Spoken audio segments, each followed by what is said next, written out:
藏海传里有一个人的身份我一直很怀疑，就即使到大结局他下线了，我依然觉得他问题很大，而且他的下线也不一定是真的下线。没错，这个人呢就是藏海的师傅高明，这个全程参与藏海复仇的人，他真正的身份到底是谁？你们就不好奇吗？原本呢我也是没什么头绪，但直到我昨天录抓二视频的时候，我突然间灵光一闪。你们还记得高明是怎么称呼赵炳文的吗？赵炳文没摘面具之前，藏海一直管他叫恩公，而反观高明，赵炳文无论摘没摘面具，高明都一直管赵炳文叫先生。为什么我说我昨天录抓二的时候灵光一闪呢？因为我觉得高明和赵炳文之间的关系有点像抓二和藏海，一个有一定的身份地位，但是没有实权，而另一个呢有脑子，但是需要一个有一定地位的人作为台阶，他才能往上爬。所以以这个点为基础反推的话，高明的身份有可能就是林自王。所以故事呢有可能是这样的，林自王在皇权斗争失败之后呢，带着自己的财产隐匿了起来，因为如果不藏起来他必死。而这个有财力又渴望夺权的林自王呢，自然就成了赵炳文的目标了。就像藏海对庄二一样，赵炳文呢也对林自王给出了承诺，那就是我帮你夺权，你呢助我升官。所以林自王称呼赵炳文为先生，合情合理。这里别觉得林自王喊赵炳文先生是什么掉价的事儿，林自王夺皇权失败，他是根本就不可以露面的，露头就秒。所以呢，赵炳文就找来了会易容的星斗，替林自王换了一副容貌。那既然容貌都换了，那是不是得有个新的身份呀？那说到现在，答案是不是已经呼之欲出了？这新的身份就是高明啊。这么一来，大结局的时候，六处师傅在高明的坟前说，你高明的这个身份也用了10来年了，是不是就对上了？那为什么最后登基的是林自王的儿子，而不是林自王本人呢？我觉得有可能啊，是以高明的身份陪在藏海身边这么多年，心性呢有所改变了，就是对权力的欲望可能没那么强烈了，但是血脉需要延续啊，所以就让儿子去登基了。而这个登基的新帝呢，看起来也是个狠人，我估计啊，有可能是赵炳文亲自培养的。这亲自培养有2个好处，一来呢亲自教肯定教得更全面，二来呢关系更加亲密，方便日后控制。那么以上呢都属于我对高明这个人物身份的一个猜想，虽然走的是野生编剧的路线，但是我个人觉得倒蛮合理的，就是不知道各位藏海迷们听完我的这番推理是否也觉得合理呢？光阴荏苒，岁月如梭，时间在每个人的面孔上都留下了痕迹。王老师的两鬓已经斑白，今天是一个特殊的日子，2055年的10月5号。今天可以说对于我们每个喜欢肖战的人来说，都是一个具有史诗级意义的日子。周围的同事问我，你粉了肖战30年，你有过后悔吗？我的答案是从来没有过，因为他像保尔柯察金一样，不因虚度年华而悔恨，不因碌碌无为而羞耻，他把他所有的精力都投身于伟大的演艺事业中去。他在荧幕上塑造了一个又一个经典的角色，创造了一个又一个的经典，创造了前人从来没有过的记录。来，让我们有请3夺华鼎奖、奥斯卡终身成就奖、奥斯卡最佳男主角、金球奖最佳男主角、飞天奖、白玉兰奖、艾美奖、金球奖的最佳男主角肖战。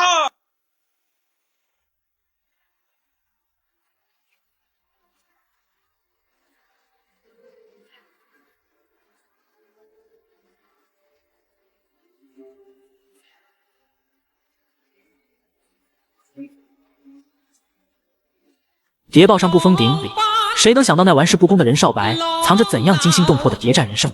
他是代号1207的南京地下党异报网核心，出身浙江绍兴名门黄埔军校第17期淬火成钢。父亲血洒长城战役，是国民党烈士；母亲与宋美龄相熟，后赴港援医学梦。外公留下西家大唐房产，收租便够衣食无忧。有我家境养出他公子哥的玩世不恭，却也成潜伏最佳保护色。职场轨迹里，他从国防部4厅2处负责军队补给，副科长一路升至科长，再转任国防部2厅情报收集主任机要秘书。表面上他说话黑白颠倒，常装无辜，活脱脱圆滑世故的公子做派，可蓝又因那句表里不一，一肚子树偏装糊涂，道破他的清醒，自主意识如利刃，神来之笔频出，情商与交际手腕双高，人缘好得让人难生疑，临场应变更是叫人拍案。1948年南京谍海，他伪造贪污案搅动国民党国防部风云，借内部猜忌窃取淮海战役情报，与军统密码专家蓝又英智斗，揭开叛国计划与陈年悬案的纠缠，把谍战活成职场晋升博弈，用日常权谋诉说潜伏血泪，以信仰坚守权势谍报终结战争的重量。任少白的双面人生，就是一部写满人性与历史的谍战启示录。我是赵炳文，让大庸再次伟大，培养东夏英兵，彻底征服东夏，让他为大庸的兴盛添砖加瓦。我要让所有的君王臣服于大庸，让他的子民为大庸劳作。多么美好的一天啊！大庸的皇帝玩木工活，说来都是个笑话。不按我的意志走，换一人便是。只要做成功，自有人为我送死。网友追更的藏海被区区，今天是香老板的视角。我跟你们说，藏海这人吧，表面上看起来虚怀若谷，实际心眼儿比谁都小。他是真记仇啊！昨晚没有给他买牛肉干，他竟然分房睡。我哄了一个词臣，他都能无动于衷。得这样的老公，我就自己宠吧。昨天平宁侯下线，按道理我应该是有畅快、高兴、舒爽。但是我看完之后，我只是觉得憋闷难受，有种人在局中的无力和悲怆感。我觉得藏海他目前真的是靠着复仇而活，否则他真的是生无可恋。他告诉庄二，让他往前走，莫回头。我觉得那一刻他是羡慕庄二的，庄二他可以了却心事，放下所有，身边还有跟着几个好友和他一起远赴边关。藏海呢，他身边围绕都是对他别有用心，他不能付出真心的人。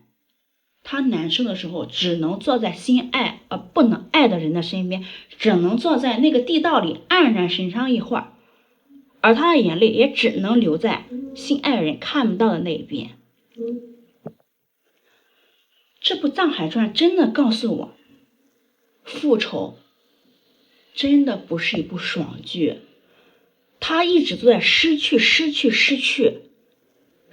了，也得不到你曾经想要的，很难受。我昨天第一次为一个反霸下线而流眼泪。平宁侯这个人真的让你真的不知道让你怎么去形容。他下线真的让你很难受。明知道他的结局，他必死无疑，他真的是该死，他坏事做尽，但是他下线就是让你难受。冒犯了你，这是我在互联网听到最大的笑话。你配冒犯吗？别人都冒犯不到，就冒犯到你了。咋的？你那体质特殊呀？你神经衰退、内分泌失调、青光眼、白内障，你视网膜脱落呀？你脑瓜里装的啥呀你？被麻绳勒的那黄色物体都挤出来了？你可挺敢用词的你，还冒犯了你。你好像《西游记》里边给白龙马下药那个奔儿波了爸，那个《天龙八部》里那丐帮那个马夫人，这个冒犯你，那个冒犯你的，谁家那个猪圈没圈住？让你溜达出来了，你在这儿装上大尾巴狼了你接受个采访，你也不要个大爷，你大言不惭，你信口雌黄，含情脉脉，你挺大岁数，满嘴污言秽语，书读哪儿去了呀？读肚子里去了？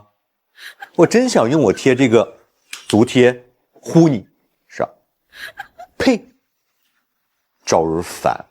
我这个视频不针对任何人，别对号入座啊！